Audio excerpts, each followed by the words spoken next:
अस्सलाम वालेकुम। हाँ बच्चों, तो अब ये अगला लेक्चर और आज अब इसमें मैं करवाऊंगा कैश बुक चल रही थी जैसे कि, तो उसी कैश बुक का प्रैक्टिस क्वेश्चन नंबर 6 याद रहे कि ये क्वेश्चन हमारे स्टडी नोट्स का क्वेश्चन नंबर 6 आपके लिए करवा रहा हूं।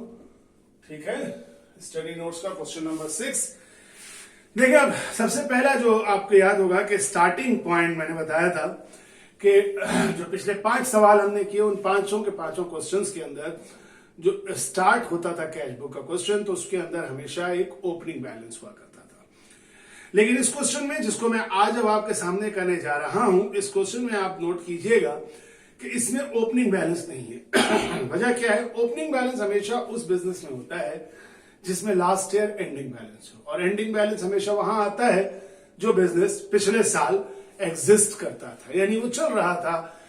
तो पिछले साल बिजनेस था, उसका लास्ट ईयर जो एंडिंग था वो अगले साल के लिए ओपनिंग है। लेकिन अगर कभी भी कोई नया बिजनेस शुरू हो तो उस बिजनेस में कभी भी ओपनिंग बैलेंस नहीं होता। और वो जैसा कि जर्नल एंट्री के अंदर अक्सर सवालात स्टार्ट होते थे, तो हमेशा स्टार्ट होते थे कि ऑनर की इन्वेस्टमेंट से। तो इसी तरह क्वेश्चन नंबर 6 अगर आप देखिएगा, जो A6 कंपनी के नाम से है, जो कि 3 कॉलम यूज करती है, कंपनी का नाम मैंने क्वेश्चन के हिसाब से ही रखा था, तो ऐसी मैं लिख देता हूं A6 company 3 column cash book, receipt और पेमेंट। ये सिर्फ तुम्हारे समझने के लिए, पेपर में लिखने की जरूरत नहीं है। और एक और बात बता दूं कि अक्सर थर्ड लाइन लिखी हुई आपको जवाब मिलेगी, for the month ended, for the period ended. बेटा, जिस जर्नल के साइड में डेट चल रही हो, उस जर्नल के साइडों में डेट हो, उसमें थर्ड लाइन मत लिखना, फॉर द मंथ एंडेड या फॉर द पीरियड एंडेड। ये मेरी बात मान लीजिएगा, ये मैं आपको बता रहा हूं वो बात जो कि हमारे फर्स्ट ईयर इंटरमीडिएट में जो कॉपी चेकर्स की एक प्रॉपर वो है, उसके हिसाब से। तो थर्ड लाइन मत लिखिएगा। बाद लोग लिखवाते हैं, गलत वो भी नहीं है, लेकिन फर्स्ट ईयर के अंदर अगर आप कराची इंटरमीडिएट बोर्ड से कर रहे हैं तो काइंडली बस ये 2 लाइन है, कैश बुक नाम कंपनी का और कैश बुक 3 कॉलम लिखे हैं, लिखे थर्ड कॉलम थर्ड लाइन, लेकिन वो फॉर द मंथ एंडेड मत लिखिएगा। अच्छा, तो अब इस सवाल में मार्च 1 को कहा जा रहा है कि owner invested cash 75,000 in business. अब ये एक बिल्कुल नया पॉइंट आया कि ऑनर ने बिजनेस में 75,000 का कैश इन्वेस्ट किया है। किस साइड पर रिकॉर्ड करेंगे? रिसिप्ट साइड पर रिकॉर्ड करेंगे, क्योंकि ऑनर अगर इन्वेस्ट कर रहा है तो बिजनेस में पैसा रिसीव हो रहा है। डेट है मार्च, आप यहां लिखेंगे मार्च की पहली तारीख। और चूंकि ऑनर के इन्वेस्टमेंट को क्या कहते थे? कैपिटल, तो कैपिटल लिखिए। और चूंकि कैश का जिक्र है तो कैश इन हैंड में 75,000 लिख दीजिए। ओके, अगर वो इन्वेस्टमेंट कैश इन हैंड की जगह कहता कि कैश इन बैंक में कर रहे हैं, तो आप इसको बैंक साइड पे लिख देते, लेकिन इस वक्त उसने कैश इन हैंड का लफ्ज इस्तेमाल किया है, तो आप 75,000 कैश इन हैंड में लिखिए। यही फर्क है कि नया बिजनेस शुरू होगा तो ये कैपिटल कैश इन हैंड में इस तरह से आएगा। ठीक है, यही सारी चीजें अगर याद होगा, मैंने जो शुरू में आप लोगों को कहा था कि तमाम ट्रांजैक्शन को एक जगह इकट्ठा किया, उस पेज पर भी आप देख सकते हैं कि कैसे कैसे कैश बुक स्टार्ट होती है, उसमें भी ये वाला पॉइंट भी मिलेगा आपको। 3 तारीख को, मार्च की 3 तारीख को कहता है कि ऑनर इन्वेस्टेड के बाद है 3rd तारीख को purchase merchandise for cash, sorry 3rd को परचेज है, यहां पर लिखिए मार्च की 3 तारीख और लिखिए परचेजेस। क्या परचेज किया आपने? मर्चेंडाइज परचेज किया। कितने का परचेज किया? 15,000 का। कैश इन हैंड के कॉलम में 15,000 लिख दीजिए। उसके बाद है sold goods to Zardari corporation on credit 8,000। Zardari corporation को हमने सोल्ड किया है गुड्स क्रेडिट पर। अब आपको मालूम है कि 8,000 रुपए जरदारी कॉर्पोरेशन को अगर हम सोल्ड कर रहे हैं तो आप जानते हैं कि वो पैसे अब आपको रिसीव नहीं होंगे, वो ट्रांजैक्शन भी कैश बुक में रिकॉर्ड नहीं होगी।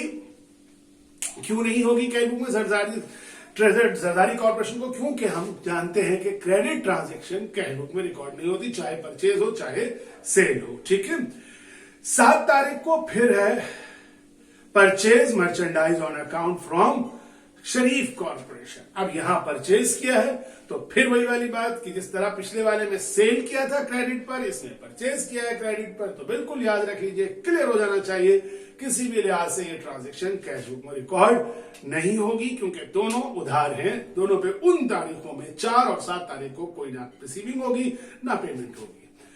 10 तारीख को सोल्ड मर्चेंडाइज फॉर कैश 6800। सादा सी बात, 10 तारीख की डेट डालिए, लिखिए सेल्स, कैश के कॉलम में लिखिए 6800 रुपए। 11 तारीख मार्च को owner withdrew cash 3000 from business for private use. Private use drawing 11 की डेट डालिए, लिखिए क्या है ये जनाब, तो ये है जनाब ड्राइंग। कितने से ड्राइंग हो रही है? 3000। कैश इन हैंड में लिख दीजिए 3000। ठीक हो गया। रिसीव 14 तारीख मार्च की 14, receive cheque from 7840 from mister Zardari corporation in full settlement of their account. अब यहां पर अब आप गौर से देखिएगा जरा सा, याद रहे कि हमने 4 तारीख को सोल्ड किए थे गुड्स, यानी मार्च की 4 तारीख को हमने सोल्ड किए थे जरदारी कॉर्पोरेशन को क्रेडिट पर 8000 रुपए से। ठीक है, 8000 रुपए ऑन क्रेडिट सोल्ड किया था हमने गुड्स। और 14 तारीख को हम मार्च की 14 को हम रिसीव कर रहे हैं। क्या रिसीव कर रहे हैं? एक चेक रिसीव कर रहे हैं। कितने का रिसीव कर रहे हैं? हम रिसीव कर रहे हैं एक चेक 7840 और उसके साथ एक लफ्ज लिखा है इन फुल सेटलमेंट। अब ये वाली चीज जरा समझिएगा कि इन फुल सेटलमेंट जब आपसे कह दे कि इन फुल सेटलमेंट में वो रिसीव हो रहा है, तो इसका क्या मतलब है? याद रखिए कि इन फुल सेटलमेंट का मतलब है कि हम यहां पर अब इन्वॉल्व कर रहे हैं डिस्काउंट के कॉलम को।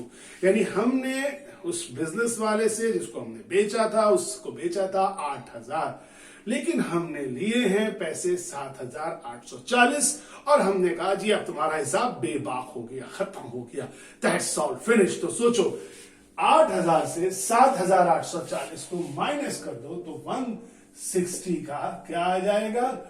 डिस्काउंट आ जाएगा। तो टोटल पैसे कितने थे? 8000, लिए कितना? 7840। तो दोनों को माइनस करके क्या निकाल लिया? डिस्काउंट। अब ये जरा अकल में समझ लेना, 3 अमाउंट होती है। एक होती है कौन सी? टोटल। दूसरी होती है कौन सी? जितने का पैसा मिलता है। तीसरी होती है कौन सी? जितने का डिस्काउंट दिया जाता है। अब ये 3 में से हमेशा 2 अमाउंट होते हैं। लफ्ज उसमें कैसे पता चलेगा डिस्काउंट है? इन फुल सेटलमेंट। सोचो आज ये दोनों अमाउंट थी तो माइनस करके तुमने ये निकाल लिया। हो सकता है आने वाले कल को 7840 ना हो, कह रहा भाई 8000 लेने थे, 160 रुपए का डिस्काउंट दिया, बाकी पैसे ले लिए। तो बाकी पैसे नहीं बताए, कैसे निकाल सकते हैं? 8000 से 160 को क्या कर दोगे? माइनस। तो ये जहन में रखना कि हमेशा इस तरह से तुझा मुश्किल करेगा।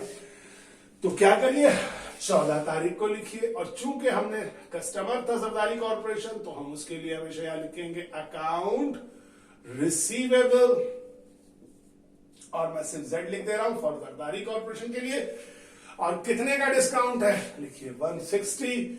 कितने पैसे आ रहे हैं? 7840। अब याद रहे आ तो रहा है चेक, लेकिन चेक जब तक बैंक में डिपॉजिट ना किया जाए उस वक्त तक हमेशा हमेशा हमेशा कहां रिकॉर्ड होता है?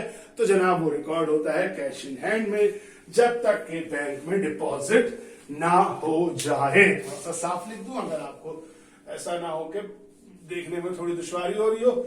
7840। सही है, आगे चलते हैं। फिर कह रहा है जनाब 14 तारीख के बाद 15 तारीख को deposit the cheque of Zardari corporation into bank. अब जरदारी कॉर्पोरेशन का जो चेक आया था, जो हम जानते हैं कितने का आया था, 7840 का 14 तारीख को आया था। कहां पड़ा हुआ था? कैश इन हैंड में। कहां शिफ्ट कर दिया? बैंक में। अब ये बात अच्छी तरह रट लीजिए कि कभी भी डिपॉजिट इस तरह से होता है तो इसको हम क्या कहते हैं, इसको हम कहते हैं कि ये है कॉन्ट्रा एंट्री। और कॉन्ट्रा एंट्री में अब समझाने से ज्यादा याद रखिए, जब कॉन्ट्रा एंट्री है तो हमेशा रिसिट साइड पे कैश इन बैंक और पेमेंट साइड पे कैश इन हैंड में आएगा। तो भाई देखो लॉजिक बिल्कुल समझाई बताया अब आपको, लेकिन याद रखिए पहचानिएगा कि कब कॉन्ट्रा एंट्री बनेगी। जब कॉन्ट्रा एंट्री बने की पहचान आ जाए तो फिर क्या बनेगी, तो भाई जब भी डिपॉजिट आ जाए तो वो हमेशा इस तरह से रट लो, कॉन्ट्रा एंट्री डिपॉजिट आ जाए तो receipt side cash in bank, payment side cash in hand, दोनों जाने में रिकॉर्ड होगा। तो अब इसको थोड़ा सा मैं डिफरेंट कलर से लिखता हूं ताकि कॉन्ट्रा एंट्री पहचानी जाए। ठीक है, आपने कोई पेपर में लिखने की जरूरत नहीं है। किस तारीख को डिपॉजिट हुआ था, 15 तारीख को, 15 तारीख को यहां भी, 15 तारीख को यहां भी। कहां आएगा, रिसिट साइड पर आएगा, चूंकि किसमें, बैंक में, तो यहां लिखिए कैश। और पेमेंट साइड पे आएगा कैश इन हैंड में, यानी हैंड में कैश में, तो यहां लिखिए बैंक, उल्टा लिखते हैं। ठीक है, कॉन्ट्रा का सी बना दीजिए दोनों जाने, क्योंकि ये ना पैसे आए हैं ना पैसे गए हैं, बल्कि डिपॉजिट हो रहे हैं। कितने का था, यहां लिखिए 7,840 और यहां कैश इन हैंड में लिखिए 7,840। ओके, चलिए इसके बाद है, ये हमने बनाई कौन सी डेट, ये हमने बना दिया 15 तारीख डिपॉजिटेड कॉन्ट्रा एंट्री। 15 के बाद 16 तारीख परचेज मर्चेंडाइज 7,100 के हमने मर्चेंडाइज परचेज की 7,100। अब ये कहता है paid 100 in cash and issued a cheque 7,000। कह लेगा 100 रुपए कैश दे दिया और बाकी 7,000 रुपए का क्या दिया, चेक दिया। तो बड़ी सादा सी बात है। इससे पहले परचेज होता था सारे का सारा या तो कैश पर होता था या तो सारे का सारा चेक से होता था, लेकिन आज दोनों बातें एक साथ कर दी। क्या करेंगे, आप डेट डालेंगे, कौन सी डेट है, 16 है क्या, परचेजेस लिखिए परचेजेस। ओके, और कितना लिखिए, कैश इन हैंड में, कैश इन हैंड से कितना पैसा पे हुआ, 100 रुपए, बैंक से कितना, चेक से कितना दिया है, 7,000, तो टोटल कितना हो गया, वही जो वहां पे था 7,100 रुपए। ठीक है, अब एक बात याद रखिएगा कि इसमें बाद औकात जो है ना, इस वक्त मैंने तीनों अमाउंट दिए कि 7,100 रुपए टोटल अमाउंट है, 100 रुपए कैश है, 7,000 बैंक से है, चेक से है। हो सकता है दोनों ना दे, कहते 7,100 की परचेज किया, 100 रुपए कैश दिए, बाकी बैलेंस चेक से दे दिया। तो सोचो 7,100 में से 100 रुपए कैश दे दिया तो 7,000 बच गए। तो वो है, तो 2-3 अमाउंट है यहाँ पे लिखी हुई, लेकिन पेपर में हो सकता है कि 3 की जगह आपसे 2 अमाउंट दी जाए, तीसरी अमाउंट आपको माइनस करके निकालनी है। 17 तारीख issued a cheque 4,900 in favour of Sharif corporation and allowed them discount 100। अब जरा देखिए कि 7 तारीख को हमने शरीफ कॉर्पोरेशन से, मार्च की 7 तारीख को हमने शरीफ कॉर्पोरेशन से परचेज किया था। जरा देखिए तो कितने का परचेज किया था माल, हमने परचेज किया था शरीफ कॉर्पोरेशन से 7,000 का, है ना, 7,000 रुपए का हमने परचेज किया था। ठीक है, लेकिन अभी पूरा 7,000 रुपए की पेमेंट नहीं हुई है। अभी जो हम उसको पेमेंट कर रहे हैं, इसमें 17 तारीख को शरीफ कॉर्पोरेशन को हम चेक दे रहे हैं। कितने का चेक दे रहे हैं, 4,900 का, और उसमें 100 रुपए का क्या मौजूद है, डिस्काउंट मौजूद है। यानी देखो, इसमें समझाने का मकसद यही है कि जरा समझना, हर दफा ऐसा नहीं होता कि टोटल माइनस करें। इस दफा दोनों अमाउंट दे दी, चेक वाली भी और डिस्काउंट वाली भी, समझ गए। तो अब आपने कोई मुश्किल काम मत कीजिएगा। क्या इशू हो रहा है, सीधी सी बात है, आपको ये पिछला फुल सेटलमेंट में 100 रुपए दे रहे हैं, लेकिन अभी पूरे पैसे यानी 7,000 पूरे अभी अदा नहीं हुए। अगर तुम देखो तो 6 टोटल मिला लो इनको तो बनता है सब में 5,000। 7,000 में हमने कहा 5,000 अभी ले लो, अब बताओ कितना डिस्काउंट दोगे। उसने कहा चलो 100 रुपए डिस्काउंट दे दो। तो हमने उसको 7,000 थे, 5,000 का मामला तय किया और उसमें भी 100 रुपए का डिस्काउंट ले लिया। अब 2,000 जो बच गए वो बाद में हम पे करेंगे, ठीक है ना, पूरा पेमेंट नहीं, ये सब में पार्ट पेमेंट हो रही है। तो हमें इसमें निकालना कैसे लिखना पड़ेगा, यहाँ पे 16 के बाद 17 तारीख है, ठीक है, 17 तारीख को लिखिएगा अकाउंट्स पेबल, और शरीफ के लिए मैं एस इस्तेमाल कर लेता हूं। डिस्काउंट के कॉलम में 100 रुपए, और चूंकि चेक इशू हुआ है तो हमेशा बैंक में आ जाएगा 4,900 रुपए, सिंपल। अच्छा जी, 25 तारीख को, ठीक है, चलूं 25 तारीख को withdrew from bank for office use 10,000। Office use हो या बिजनेस यूज हो, बैंक से निकाला जा रहा है, तो अगेन ये भी कौन सी एंट्री है, कॉन्ट्रा एंट्री है। लेकिन पिछली वाली किसकी थी, पिछली वाली एंट्री थी डिपॉजिट की, मगर ये है विड्रॉल की, जिसका मतलब है बैंक से पैसा निकालना, ठीक है। इसके बारे में क्या रट्टा लगना चाहिए कि इसमें receipt side cash in hand होता है और इधर payment side cash in bank होता है। तो जब भी कभी अगर हमारे पास विड्रॉल फॉर ऑफिस यूज आ जाए या बिजनेस यूज आ जाए तो वो भी कॉन्ट्रा एंट्री होती है, और उसमें हमेशा रिसीवर कॉन्ट्रा दोनों जानिब होती है। क्या करेंगे, इसको मैं ब्लू से अलग कर रहा हूं, कलर से कर रहा हूं। हाँ, ये ध्यान में रखिएगा कि जरूरी नहीं है कि आप भी ब्लू से करें, आप अपने सेम पेन के कलर से कर सकते हैं जिससे आप नॉर्मल पेपर पे अटेम्प्ट कर रहे हैं। कौन सी तारीख है जनाब, 25 तारीख, 25 की डेट डालिए, इधर भी कॉन्ट्रा लिखिए, इधर भी 25, इधर भी कोहो। यहां ब्रैकेट लगाने की जरूरत नहीं है, कॉन्ट्रा की जो आप ब्रैकेट लगाएंगे वो सिर्फ सीधे जब लगाएंगे। यहां भी 25 की डेट डालिए, यहां लगाइए। अब क्या होना चाहिए, रिसिप्ट साइड में चूंकि कैश इन हैंड में आएगा तो इस जगह पे लिखिए बैंक, और पेमेंट साइड में कहां आएगा, बैंक में आएगा, तो इस जगह पे लिखिए कैश। कितनी अमाउंट, 2,000 नहीं 10,000। तो यहां पेमेंट साइड पे बैंक से पैसे निकाले गए 10,000, कैश इन हैंड में रिसीव हुए, ठीक है। तो पेमेंट हुई है बैंक से पेमेंट क्यों हुई, बैंक से पैसे निकाले, कहां रिसीव हुए, कैश इन हैंड में, तो कैश इन हैंड में। पहला वाला लेक्चर देख लीजिएगा इसका। उसके बाद है ऑनर विड्रू, हाँ अब ये आ गया 25 तारीख हो गई। उसके बाद आ गया 27 तारीख को owner withdrew merchandise costing 2,000 from business for his private use. अब 27 को भी गौर से पढ़िए। ऑनर ने विड्रू किया है पर्सनल यूज के लिए, हम जानते हैं कि वो क्या चीज है, ड्राइंग है।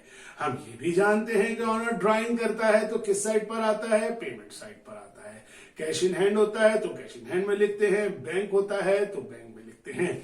लेकिन यहां पे अगर आप गौर से लाइन पढ़े तो उसने कहीं नहीं लिखा कि कैश से निकाला या बैंक से निकाला, बल्कि उसने लिखा है कि उसने ऑनर ने मर्चेंडाइज विड्रू की है जिसकी कॉस्ट, जिसकी कीमत है 2,000। यानी बिजनेस के अंदर पैसा लेके नहीं जा रहा, क्या लेके जा रहा है, मर्चेंडाइज लेके जा रहा है। तो याद रखिए कि ये ट्रांजैक्शन भी कैश बुक में रिकॉर्ड नहीं होगी। क्यों नहीं होगी, क्योंकि मर्चेंडाइज के लिए कैश बुक नहीं होती, मर्चेंडाइज के आने जाने को कैश बुक रिकॉर्ड नहीं करता, कैश बुक सिर्फ रिकॉर्ड करता है कैश के आने को और कैश के जाने को। तो कभी भी ये समझिए, पॉइंट आपको ये समझा रहा है कि आज के बाद अगर कभी ड्राइंग हो लेकिन वो ड्राइंग मर्चेंडाइज के अलावा किसी चीज की हो तो वो चीज कैश बुक में रिकॉर्ड नहीं की जाएगी। तो फिर सुन लीजिए, 27th ट्रांजेक्शन कैश बुक में रिकॉर्ड नहीं होगी। और जैसा कि मैंने स्टडी नोट्स के पहले पेज पर जो लास्ट में आपको लिख के दिया था उसमें आप देख सकते हैं कि ये वाली लाइन भी लिखी होगी, ठीक है। इसके बाद मार्च की 31 तारीख क्या है, paid salaries by cheque. Okay, salaries pay किया गया है चेक से। तो अब आप यहां 31 तारीख की डेट डालिए, ठीक है, और यहां लिखिए सैलरीज एक्सपेंस लिखिए, और सैलरीज एक्सपेंस में अमाउंट कितनी है, चेक से पेमेंट 6,000, पेमेंट साइड पे 6,000 लिख दीजिए। फिर 31 मार्च को कहता है कैश फाउंड शॉर्ट 50 रुपीज। ये बहुत इंपॉर्टेंट है, जरा सा तवज्जो दीजिएगा, लेकिन बहुत आसान है, जरा सी अक्ल से बात समझिएगा। देखिए ये दो हैं, एक है कैश फाउंड शॉर्ट और हो सकता है कैश फाउंड ओवर भी हो। जैसे कि अगर आप देखिएगा कि प्रैक्टिस नंबर क्वेश्चन जो मैं दूंगा आपको उसमें ओवर होगा। अब पहले समझ लीजिए कि होता क्या है। आपने एक बात तो नोट की थी कि जब भी कैश बुक में दो साइड है तो रिसिप्ट साइड भी है और पेमेंट साइड भी है। पेटी कैश बुक भी आपको याद होगा, उसमें भी पैसे रिसीव होते थे, पैसे पे होते थे। एक बात समझिए कि जब भी आप कैशियर हैं, आपके पास पैसे हैं, तो आपको पैसे का हिसाब देना है। अब जरा सोच के पहले बताइए, सही है? सोचिएगा, जरा गौर से सुनिएगा। अगर आपने 10,000 रुपए रिसीव किए, याद रखिए आप पेटी कैशियर हैं, मैं आपका मेन चीफ अकाउंटेंट हूं या सीएफओ हूं, मैं आपसे पैसे आपको दे रहा हूं, आपसे कहता हूं आपने पैसे रिसीव किए, कितने? 10,000, ठीक है। अच्छा, अब आपने उसमें से पे किए 8,000। जरा सोचिए, 10,000 रिसीव हुए, 8,000 पे किए, कितने बचने चाहिए? हाँ, 2,000 बचने चाहिए, ठीक। अब 2,000 बचने चाहिए तो कैश इन हैंड का पैसा तो बचा हुआ आपके द्रॉज में है ना। मैं आता हूं, हाँ भाई लाओ, कितने बचे हुए? सर 2,000, लाओ गिनवाओ। तो आपको द्रॉज खोलनी है अपनी, और द्रॉज खोल के वो सारे पैसे निकाल के गिनवाने हैं। अगर अब आपने गिनवाए पैसे, ये लीजिए सर, देखें ये 1,000, ये 500 और ये 100 के 5 नोट, देखिए 2,000 है। तो इसका मतलब है बिल्कुल सही है, यानी रिकॉर्ड के मुताबिक भी 2,000 है और फिजिकल का मतलब असल कैश भी 2,000 मौजूद है, तब तो सब कुछ सही है। लेकिन हुआ क्या यहां पर कि तुमने कहा कि 2,000 हैं, लेकिन जब तुम कैश काउंट करवाने बैठे तो उसमें 50 रुपए कम थे। इसको कहा गया 50 रुपीज शॉर्ट। और इसी का उलट हो जाएगा कि तुम कैश काउंट करवाने बैठे तो तुम्हारे पास निकल आए 2,050 रुपए या 2,100 रुपए, तो 100 रुपए ओवर हो गए। यानी जो तुम्हारी बुक्स में पैसे बनते थे, जैसे हम अभी आखिर में क्लोज करेंगे ना, तो तुमने बैठ के टोटल किया, मिलाया, इसको तमाम रिसीव को ऐड कर लिया, कैश इन हैंड को, तमाम पेमेंट को ऐड कर लिया, माइनस किया। मैं इसी मिसाल दे रहा हूं कि 2,000 थे, लेकिन जब तुम गिनने बैठे तो तुम्हें 50 रुपए कम मिले। अब क्या करें? क्या तुमने चोरी की है? तो बात यह है कि यहां नहीं, चोरी नहीं हुई। बल्कि होता यह है कि यहां असल में यार बात ये होता है कि जब बहुत सारे, देखो ना, हमें तो थोड़ी थोड़ी पेमेंट दिखा रहे हैं, फिर प्रैक्टिकल दुनिया में बेइंतहा पेमेंट होती है। अब तुम अगर याद करो, तो कोचिंग नहीं जाएगा है, तो आप याद करेंगे, अगर कैश काउंटर के ऊपर जो बैठे हुए लोग होते हैं, आपने देखा होगा कि उसमें जो आप पैसे ले रहे होते हैं, तो मुसलसल पैसे ले रहे हैं, दे रहे हैं, तो उनसे कोई ना कोई ट्रांजेक्शन ऐसी होती है जो क्या हो जाती है, मिस हो जाती है। तो इस वक्त भी यही समझो कि उन्होंने 50 रुपए किसी को दिए होंगे और सही पर्पस को दिए होंगे, चोरी नहीं की होगी, लेकिन वो क्या हुए, लिखना भूल गए। तो ऐसे कभी कैश शॉर्ट आ जाए, ख्याल है तो 31 तारीख डालो, ठीक है। यहां पर आप लिख सकते हैं कैश शॉर्ट भी लिख सकते हैं, और बाद औकात जब इस तरह का कोई खर्चा होता है तो हम लोग क्या कहते थे, याद है? मिसलिनियस एक्सपेंस भी लिख सकते हो, ठीक है, मिसलिनियस एक्सपेंस। और चूंकि कैश शॉर्ट है तो कैश के कॉलम में लिख दो 50। तो जब भी कभी कैश शॉर्ट आ जाए तो पेमेंट साइड पर 31st मिसलिनियस एक्सपेंस, इसको एक और नाम भी देते हैं, कैश शॉर्ट भी लिख सकते हैं, सिर्फ शॉर्ट फॉर्म में कैश शॉर्ट 50 रुपीज। लेकिन अगर ज्यादा आ जाए तो रिसिप्ट साइड पे लिखोगे, एक्सपेंस में लिखोगे, मिसलिनियस इनकम लिखोगे और फिर कैश इन हैंड में लिख दोगे। तो शॉर्ट को पेमेंट साइड पर कैश मिसलिनियस एक्सपेंस भी लिख सकते हो, या लिख सकते हो कैश शॉर्ट, ठीक है। और अगर ओवर आ जाए तो रिसिप्ट साइड पे कॉलम कौन सा होगा, कैश इन हैंड, ठीक है। क्लियर है? चलो अब जल्दी से मैं स्केच बुक को क्लोज करता हूं। इसके लिए मुझे टोटल करना होगा। पहले एक लाइन आमने सामने लगाई, 2 लाइनें छोड़ी, इस तरह इधर लाइन और फिर इसी तरह इधर लाइन। उसके बाद जल्दी से कैलकुलेटर उठाते हैं, कौन क्या क्या बैलेंस आता है। इसका कॉलम का बैलेंस तो आ गया 160 और इसका आ गया 7,840। अच्छा, एक चीज इस सवाल में, बल्कि एक मिनट जरा समझ को सही करवा दूंगी, मतलब थोड़ा सा ओवरड्राफ्ट सिचुएशन हो जाएगी। अच्छा, तो अभी एक बात बिल्कुल सुनो, एक काम करना, इस कैश बुक को अभी क्लोज मत करो, ठीक है। ये असल में ओवरड्राफ्ट की सिचुएशन आती है, तो सिर्फ इतना कर लेना है कि अभी इस कैश बुक को यहां तक करके इसका ये वाला हिस्सा छोड़ दो, ये सब था। और इसी तरह क्वेश्चन नंबर 6 के बाद क्वेश्चन नंबर 7 में भी, ठीक है, इसको अभी छोड़ देना। फिर मैं वो जब आगे एक सवाल आएगा जिसमें ओवरड्राफ्ट सिखाऊंगा तो वापस आके इसको कर लेना, ठीक। तो ये वाला क्वेश्चन नंबर 6 को कर लो, लेकिन पूरा कर लो, 7 को भी पूरा कर लो, लेकिन बस ये आखिर वाला हिस्सा भी रहने दो, क्योंकि इसमें एक सिचुएशन ओवरड्राफ्ट की आ रही है, वो मैं अभी आगे सिखा दूंगा ओवरड्राफ्ट वाली सिचुएशन, तो आप इसको कर लेंगे। तो अब आपका काम है क्वेश्चन नंबर 6 करवा दिया, 7 करें, 8 करें, ठीक है, और हो सके तो 9 करें। बस यहां तक मैं दे रहा हूं, फिर मैं इंशाअल्लाह ताला इसको आगे करवाता हूं और अगली चीज, ठीक है। That's all for this second class, फिर मिलते हैं और ये करते हैं। Thank you very much, Allah Hafiz.